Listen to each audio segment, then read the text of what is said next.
If you don't have a lot of vacation time, you might as well not go to Bermuda, right? So that means you're marked. You're marked.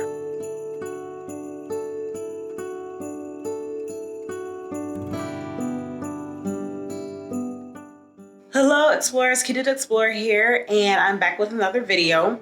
Today I'm going to actually give you some updates about entry into Bermuda based on the current world panorama, panning, whatever you want to call it.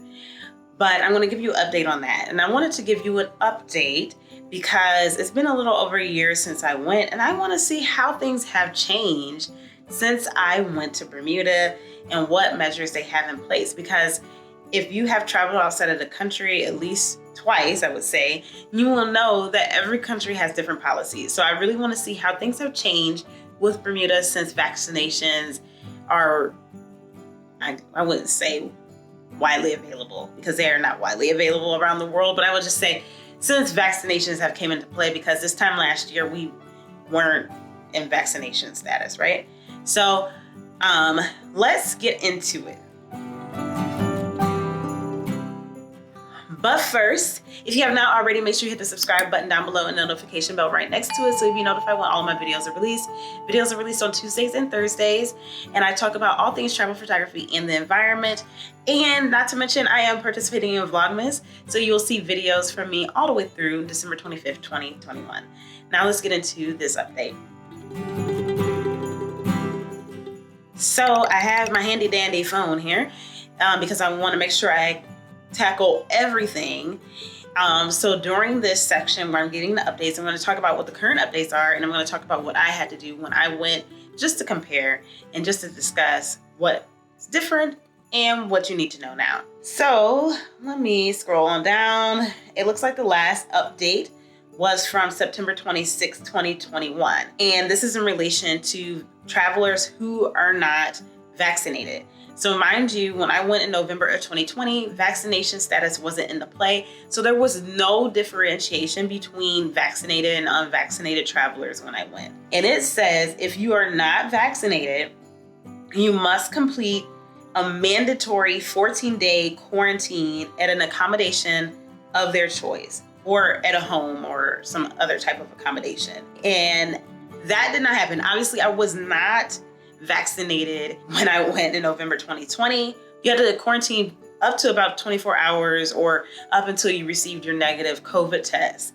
And you would have to get retested every 4 days or whatever, depending on how long you stay, up until the 14th day. If you're not vaccinated now, you got to quarantine 14 days. So if you don't have a lot of vacation time, you might as well not go to Bermuda, right? Unvaccinated travelers will be required to specify if they can quarantine alone, or if they will have, if they will be sharing a household with others. And if they're sharing a household with others, they have to list the names and contact information for all household members.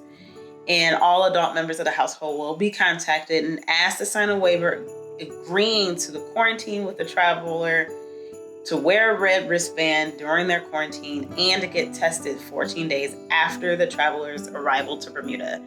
So if you're staying with someone, that person's going to be affected too, because they're going to be in quarantine with you for 14 days, okay? So clearly that is completely different. Unvaccinated travelers now must quarantine 14 days. 2020, no, okay?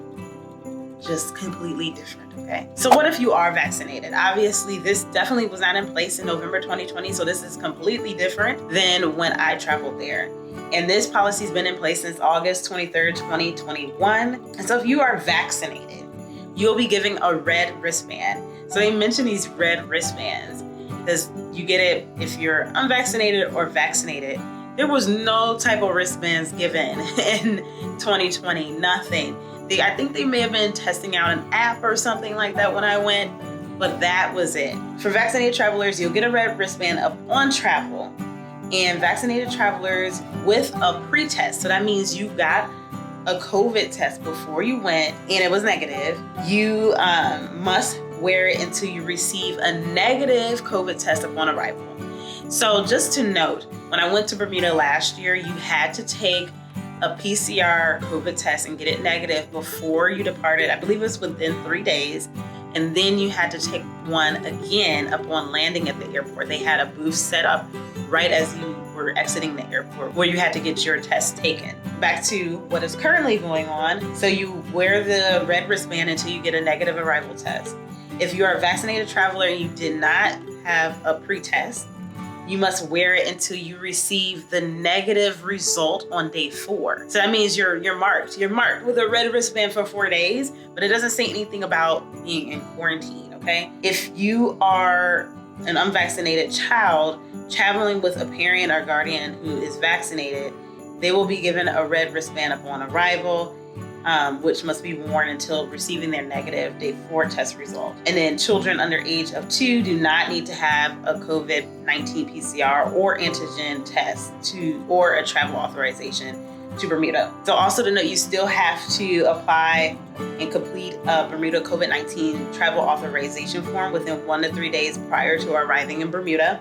And now they did not have this. If you do not do this, so you fail to do so, you will be fined $1,000. And failure to pay the fee is also an offense, okay? So make sure you fill out that form. That I don't remember seeing that last year, but I did have to fill out the form, and I believe it was $75. And this is similar to people traveling into November 2020 like me. It says that if you're a vaccinated resident or visitor, you have to take a test upon arrival, day 4 and day 10 while in Bermuda. So completely different in policies than last year since the vaccination came into play. They are definitely the most strict out of the countries I've been to during the pandemic. So Bermuda, Turks and Caicos, Italy, and Spain. Bermuda is by far the most strict, okay? It's definitely gonna be a lot of work. If you wanna go to Bermuda, it's a lot of work. And I'm gonna leave the link down below to their government website so you can stay up to date on it. And as I recommend in all videos about entering into countries during these times, make sure you check several times leading up to the day, prior, when you book, leading up to the day, whatever, throughout that planning time until you depart, to make sure nothing changes, because these policies can change at the drop of a dime, okay? So if you enjoyed this video, make sure you hit the like button. If you have any questions or comments, make sure you leave that down below in the comment box. And if you have not already subscribed, make sure you subscribe and hit that notification bell. And please make sure you share this video with your friends, family, and social media networks. Thank you so much for watching. Have a great day or night wherever in the world you are. Bye.